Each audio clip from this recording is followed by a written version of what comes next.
بسم اللہ الرحمن الرحیم۔ السلام علیکم ورحمۃ اللہ وبرکاتہ۔ میرے چینل فتح اسلام میں آپ کو خوش آمدید کہتی ہوں۔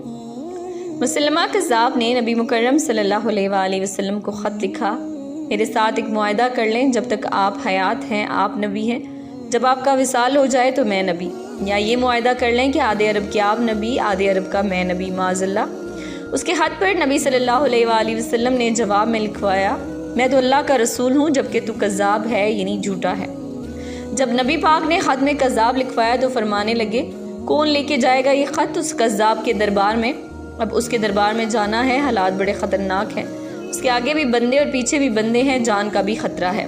ایک صحابی تھے، چابڑی فروش، سر پر ٹوکرا رکھ کے مدینے کی گلیوں میں کھجورے بیچتے تھے، 11-12 بچوں کے باپ تھے، جسمانی طور پر بھی کمزور تھے، کھجور کھا رہے تھے، فٹافٹ اٹھے، ہاتھ کھڑا کر کے کہا، حضور کسی اور کی ڈیوٹی نہ لگائیے گا، میں جاؤں گا۔ جب یہ الفاظ جلد بازی میں کہے تو ان کے منہ سے کھجور کے ٹکڑے مجلس میں بیٹھے صحابہ کے چہروں پہ گرے۔ ایک صحابی کہنے لگے، اللہ کے بندے پہلے کھجور تو کھا لے، بڑی جلدی ہے تجھے بولنے کی۔ مسکرا کے کہنے لگے، اگر کھاتے کھاتے ڈیوٹی کسی اور کی لگ گئی تو کیا کروں گا، مجھے جلدی ہے۔ حضور صلی اللہ علیہ وآلہ وسلم نے اپنا نیزہ دیا، گھوڑا دیا اور فرمایا، ذرا ڈٹ کے جانا اس کذاب کے گھر۔ وہ صحابی عقیدت سے جھکا کہنے لگا، محبوب خدا آپ فکر ہی نہ کرے۔ صحابہ کہتے ہیں وہ اس طرح نکلا جیسے کوئی جرنیل نکلتا ہے، اس کا انداز ہی بدل گیا، اس کے طور طریقے بدل گئے، وہ یوں نکلے جیسے کوئی بڑا دلیر آدمی جاتا ہے۔ وہ صحابی مسلمہ قذاب کے دربار میں گئے، وہاں ایک شخص جو بعد میں مسلمان ہوا وہ بتلاتا ہے، وہ صحابی جن کا نام حضرت حبیب بن زید تھا، جب وہاں دربار میں پہنچے تو اپنا نیزہ زور سے دربار میں گاڑ دیا۔ مسلمان ٹھٹک کے کہتا ہے، کون ہو؟ آپ غراتے ہوئے فرماتے ہیں، تجھے چہرہ دیکھ کے پتہ نہیں چلا کہ میں رسول اللہ صلی اللہ علیہ وآلہ وسلم کا نوکر ہوں؟ ہمارے تو چہرے بتاتے ہیں کہ نبی صلی اللہ علیہ وآلہ وسلم والے ہیں۔ مسلمہ کہنے لگا، کیسے آئے ہو؟ بنیازی سے فرمایا، تیرے خط کا جواب لے کر آیا ہوں۔ بادشاہوں کا طریقہ یہ تھا کہ وہ خط خود نہیں پڑھتے تھے، ساتھ ایک بندہ کھڑا ہوتا تھا، وہ خط پڑھتا تھا، تو مسلمہ نے خط اس کو دیا کہ پڑھو۔ جب اس نے خط پڑھا تو اس میں یہ بھی لکھا تھا کہ تو کذاب ہے۔ یہ جملہ وہاں موجود سب نے سن لیا۔ اکیلے میں ہوتا تو بات اور تھی، وہ آگ بگولا ہو گیا، آنکھیں سرخ ہو گئی۔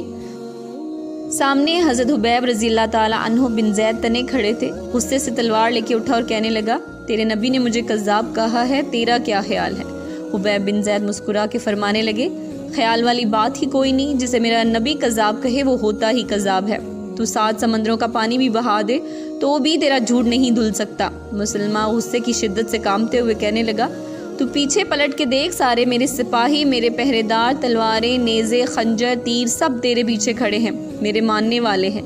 حضرت حبیب بن زید رضی اللہ تعالیٰ عنہ فرمانے لگے، میرے 12 بچے ہیں، ان میں سے کچھ ایسے ہیں جو دودھ پیتے ہیں، کچھ ایسے ہیں جنہوں نے ابھی چلنا نہیں سیکھا۔ میں جب رسول اللہ صلی اللہ علیہ وآلہ وسلم کا پیغام لے کے نکلا تھا تو میں نے پلٹ کے بچے نہیں دیکھے، تو تیرے پہرہ دار کیسے دیکھ لوں؟ جو جی میں آتا ہے کر۔ غلام محمد صلی اللہ علیہ وآلہ وسلم جان دینے سے نہیں ڈرتے۔ مسلمان نے زور سے تلوار ماری، بازو کٹ کے گر گیا، کہنے لگا، اب بول، اب تیرا کیا خیال ہے؟ آپ فرمانے لگے، تو بڑا بے وقوف ہے، ہمیں آزماتا ہے، ہم تو بدر سے لے کر احد تک سب آزما چکے ہیں، ابھی بھی خیال پوچھتا ہے، میرا خیال وہی ہے جو میرے نبی نے فرمایا۔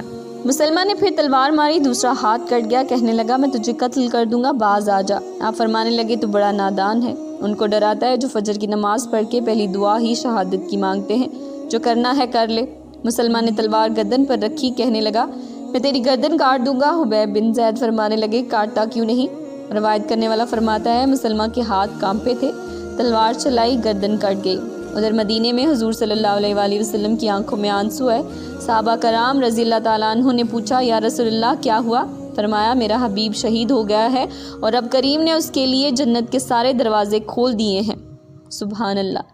یہ تھے میرے نبی صلی اللہ علیہ وآلہ وسلم کے صحابہ۔